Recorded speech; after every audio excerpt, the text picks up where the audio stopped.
2026년 5월 14일 목요일 광야의 묵상입니다. 오늘 우리에게 주신 살아있고 강성있는 하나님의 말씀은 창세기 41장 37절로 57절입니다. 바로와 그의 모든 신하가 이 일을 좋게 여긴지라. 바로가 그의 신하들에게 이르되 이와 같이 하나님의 영에 감동된 사람은 우리가 어찌 찾을 수 있으리요? 하고 요셉에게 이르되 하나님이 이 모든 것을 내게 보이셨으니 너와 같이 명철하고 지혜 있는 자가 없도다. 너는 내 집을 다스리라. 내 백성이 다 내 명령에 복종하리니 내가 너보다 높은 것은 내 왕자뿐이니라. 바로가 또 요셉에게 이르되 내가 너를 애굽 온 땅의 총리가 되게 하노라 하고 자기의 인장반지를 빼어 요셉의 손에 끼우고 그에게 세마포 옷을 입히고 금 사슬을 목에 걸고 자기에게 있는 버금술에 그를 태우매 무리가 그의 앞에서 소리 지르기를 엎드리라 하더라. 바로가 그에게 애굽 전국을 총리로 다스리게 하였더라. 바로가 요셉에게 이르되 나는 바로라. 애굽 온 땅에서 내 허락이 없이는 수족을 놀릴 자가 없으리라 하고 그가 요셉의 이름을 사브낫 바네아라 하고 또 온의 제사장 보디베라의 딸 아스낫을 그에게 주어 아내로 삼게 하니라. 요셉이 나가 애굽 온 땅을 순찰하니라. 요셉이 애굽 왕 바로 앞에 설 때에 30세라. 그가 바로 앞을 떠나 애굽 온 땅을 순찰하니 7해 풍년에 토지 소출이 심히 많은지라. 요셉이 애굽 땅에 있는 그 7년 곡물을 거두어 각 성에 저장하되 각 성읍 주위의 밭의 곡물을 그 성읍 중에 쌓아두매 쌓은 곡식이 바닷물에 같이 심히 많아 세계를 그쳤으니 그 수가 한이 없음이었더라. 흉년이 들기 전에 요셉에게 두 아들이 나되 곧 온의 제사장 보디베라의 딸 아스낫이 그에게 낳은지라. 요셉이 그의 장남의 이름을 므낫세라 하였으니 하나님이 내게 내 모든 고난과 내 아버지의 온 집안집이를 잊어버리게 하셨다 하며 차남의 이름을 에브라임이라 하였으니 하나님이 나를 내가 수고한 땅에서 번성하게 하셨다 함이었더라. 애굽 땅에 7해 풍년이 그치고 요셉의 말과 같이 7해 흉년이 들기 시작하며 각국에는 기근이 있으나 애굽 온 땅에는 먹을 것이 있더니 애굽 온 땅이 굶주림에 백성이 바로에게 부르짖어 양식을 구하는지라. 바로가 애굽 모든 백성에 이르되 요셉에게 가서 그가 너에게 이르는 대로 하라 하니라. 온 지면에 기근이 있음에 요셉이 모든 창고를 열고 애굽 백성에게 팔세 애굽 땅에 기근이 심하며 각국 백성도 양식을 사려고 애굽으로 들어와 요셉에게 이르렀으니 기근이 온 세상에 심함이었더라. 아멘. 이제 요셉이 높아지는 결정적 장면, 그리고 7년 풍년 뒤에 7년 흉년이 다가오는 이야기가 오늘 41장 후반부에 나와 있습니다. 특별히 요셉이 애굽의 이집트의 총리가 되는 이 영광스러운 장면, 이것은 한국의 강단에서 교회에서 많이 소비됩니다. 그 소비되는 패턴을 보면 요셉의 성공신화, 석세스 스토리, 아니면 입지전적인 그러한 미담, 그리고 모범 사례 또는 언도덕의 반란, 이런 식으로 이 지위가 높은 제2인자가 된 요셉의 직책, 그 직위, 그런 출세에 초점을 맞추어서 그가 무수한 고난과 역경을 딛고 드디어 이집트의 제2인자가 되었다. 정치 권력과 행정 권력을 갖고 있는 그런 놀라운 사람이 되었다라는 것에 집중하죠. 그래서 이러한 요셉의 성공 스토리, 이 성공 신화는 많은 사람들에게 도전을 주죠. 그런데 우리가 여기에서 바라봐야 될 것은 요셉이 그러한 일개, 노예에서 그리고 죄수에서 이집트에서 정말 제2인자가 되는 그러한 놀라운 반전, 놀라운 영광의 자리, 권력을 거머쥔 그것에 우리는 집중할 필요가 없죠. 그것은 표면에 드러난 일입니다. 자, 우리는 요셉이 높아지는 이 일을, 총리가 된 이 일을 우리는 어떻게 봐야 할까요? 그것은 바로 오늘 뒷부분에 나오는 열국, 그리고 많은 그런 사람들이, 각국 백성들이 애굽으로 들어오는 이 장면. 이 장면에 우리는 주목해야 합니다. 즉, 요셉이 왜 높아졌는가? 왜 요셉이 곡물의 생산과 곡물의 저장과 그런 배포, 그런 곡물의 출하 같은 그런 곳을 관할하는 이집트의 총리가 되었는가? 라는 것을 우리는 다시 생각해 봐야 하죠. 또한 우리는 여기에서 봐야 될 것은, 두 번째로 봐야 될 것은 바로 바로가 요셉의 이름을 이집트식 이름인 사브낫 바네아라고 이렇게 짓죠. 이것은 하나님이 말씀하시니 그가 살리라 라는 그런 애굽 이름이죠. 그리고 또 누구랑 결혼시킵니까? 오네 제사장 보디베라의 딸 아스낫. 오는 헬리오폴리스라고 바로 태양신 라의 중심 숭배지입니다. 애굽 최고의 학문과 종교의 중심지죠.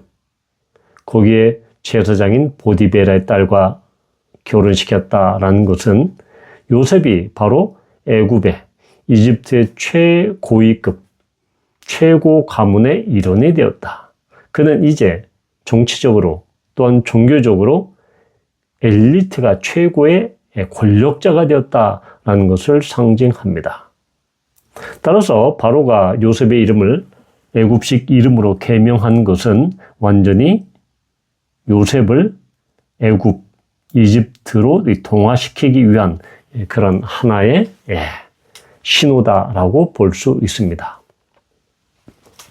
그런데 우리는 여기서 요셉이 그 이방 여인, 이집트 여인은 아스낫에게 난 두 아들 므낫세와 에브라임을 이집트 이름으로 짓지 않고 바로 히브리 이름으로 짓습니다. 므낫세라는 어떤 뜻입니까? 하나님이 내게 내 모든 고난과 내 아버지의 온 집안을 잊어버리게 하셨다. 이것은 망각이 아닙니다. 즉 하나님께서는 그의 고통과 또한 모든 고난과 13년 동안 그렇게 했던 것을 아시고 또한 그것에 대한 어떠한 그에게 가치를 준 것입니다. 따라서 이것이 단순히 어떠한 고생 끝에 낙이다. 그래서 개인의 영달과 개인의 영광을 위해서 하나님께서 그렇게 하신 것이 아니다라는 것을 볼 수 있습니다. 또한 차남의 이름은 에브라임이다. 창성하다라는 거죠. 이것 또한 두 배의 결실이라는 그런 뜻도 있습니다. 번성하게 하다. 창성하게 하다. 그런데 중요한 것은 하나님이 나를 내가 수고한 땅에서 번성하게 하셨다. 이것은 우리가 알고 있는 기복신학, 기복주의 그런 설교나 기복주의 그런 신학, 성공신학의 그런 공식과는 전혀 다릅니다. 왜 그렇습니까? 수고한 땅, 즉 고통과 척박한 땅, 질곡의 땅, 그 이집트 땅에서 거기에서 하나님께서 번성하게 하셨다라는 것이죠. 즉 그 고통과 고난과 질곡의 땅에서 번쩍 쏙 빼서 어떠한 그런 풍요와 번영의 그 땅으로 보내주시지 않았다는 것입니다. 그 땅에서 하나님이 함께 하심으로 말미암아 두 배의 열매, 두 배의 결실, 번성을 얻게 하셨다라는 것입니다. 이것이 요셉의 신앙 고백입니다. 요셉은 비록 이집트 이름으로 개명하고 이방인 여인과 결혼했지만 그의 두 아들을 장명하는 이름을 지어주는 것을 통해서 그의 정말 정체성, 아브라함으로부터 이삭과 야곱에 이르는 그의 정체성, 하나님의 백성으로서의 정체성을 잊지 않고 그 신앙적인 정체성도 잊지 않고 여전히 간직하고 있다는 것을 우리는 므낫세와 에브라임이라는 그 아들들의 이름을 통해서 그의 신앙 고백을 보게 되는 것입니다. 마찬가지로 현대 그리스도인 역시 이 세상에 살면서 이 세상의 문화와 풍속과 가치관에 동화될 수 있습니다. 그러나 중요한 것은 이런 세상 속에 우리가 살고 있다 하더라도 하나님께서 우리에게 주신 하나님의 백성 또한 예수님의 제자로서의 그러한 자기 정체성은 분명히 우리는 붙들고 가야 한다는 것입니다. 그러한 신앙 고백들이 계속 되어야 한다는 것을 우리는 알 수 있죠. 또 하나 중요하게 우리가 봐야 되는 것은 요셉이 그렇게 총리가 되었다, 권력을 거머쥐었다라는 것은 개인의 영달, 또한 개인의 어떠한 권력을 누리고 사유하고 그것을 일신의 안녕과 일신의 안위와 가족의 어떤 호사를 위해서 하나님께서 그렇게 높이신 것이 아니다라는 것입니다. 여기에 보면 아주 바로가 중요한 이야기를 하죠. 모든 백성에게 이야기합니다. 바로에게 양식 좀 주십시오 라고 하니까 요셉에게 가서 너에게 이르는 대로 하라. 바로 요셉이 전권을 쥐고 있습니다. 모든 백성이 요셉에게 가는 것. 그래서 이 사브넷 바네아라는 것을 좀 전에 하나님이 말씀하시니 그가 살리라라는 뜻도 있지만 이 고대 사본학에서 보면 이 세상의 구원자 아니면 생명의 부양자, 즉 세상을 구원할 자 또한 이 양식을 통해서 생명을 부양하는 그런 것. 그래서 이 초대교회가 요셉을 어떻게 인식하고 있는지를 잘 보여주는 그러한 해석이죠. 따라서 요셉은 바로 생명의 양식이요 또한 하늘에서 우리에게 주신 구원자로 오시는 예수 그리스도를 미리 보여주고 있다, 예표하고 있다라는 것을 우리는 볼 수 있습니다. 이렇게 각국 백성이 애굽으로 돌아와서 요셉에게 이르는 것, 이것은 바로 이미 창세기 12장 3절에서 하나님이 아브라함에게 가나안 땅으로 가라라고 말씀하시면서 어떻게 말씀하십니까? 땅의 모든 족속이 너로 말미암아 복을 얻을 것이라. 이 말씀이 결국 요셉에 이르러 어느 정도 부분적으로 성취되고 있다는 것을 볼 수 있습니다. 즉 요셉이 그렇게 높아진 것은 개인의 영달과 개인의 어떤 일신의 안위가 아니라 일신의 안정이 아니라 일신의 번영이 아니라 바로 각국 백성들의 생명을 보호하고 생명을 구하는, 그래서 각국 백성들이 복을 받는 그러한 복의 통로가 되었다. 복의 유통자가 되었다라는 것을 우리는 볼 수 있습니다. 따라서 그리스도인은 그가 어떤 사회적 지위가 높아지고 아니면 정말 부자가 되어서 물질이 많거나 이런 것이 자기만 잘 먹고 자기 가족만 배불리 먹고 떵떵거리고 살라고 그렇게 하나님이 허락해 주신 것이 아니다라는 것입니다. 무엇입니까?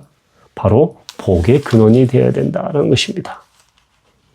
믿는 자에게, 믿지 않는 자에게 그는 하나님의 축복을 유통시키고 축복을 흘려보내는 그런 축복의 사람, 복의 유통자가 되어야 된다라는 것이죠.